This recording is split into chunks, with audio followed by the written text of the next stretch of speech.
The morning portion, a quiet scripture reflection for the start of the day. Nothing changed but Peter's eyes. The wall between Jew and Gentile did not fall because Cornelius changed. It fell because Peter finally saw what God had said since Abraham. Of a truth I perceive that God is no respecter of persons. Acts 10:34, KJV. Peter walks into a Roman officer's house, opens his mouth, and the first sentence out of him is the whole sermon. God shows no favoritism. He does not build toward it. He leads with it, standing in a room he would have called forbidden a week earlier, facing people his training had taught him to count unclean.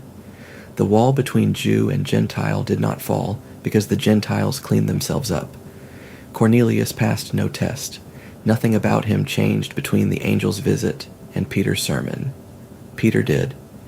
Standing in that house, he saw what had been true since God first called Abraham, that through one man all the families of the earth would be blessed. The promise had been global, from the opening, reaching past Israel's border since the covenant began, and the church only needed someone to see it.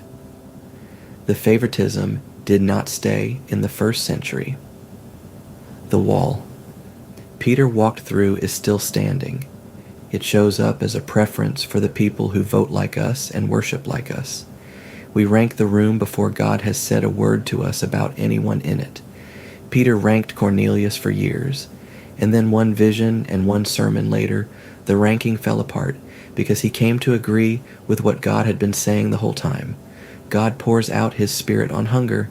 In every nation, the one who fears God and does right is welcome, and God attached no fine print to that. Picture where Peter stood when he said it. On the coast at Caesarea, a Roman household in front of him, the Mediterranean at his back, and past that water every nation the gospel had not yet touched.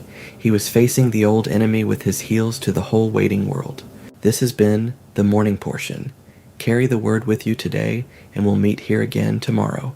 Follow wherever you listen, so the next portion finds you.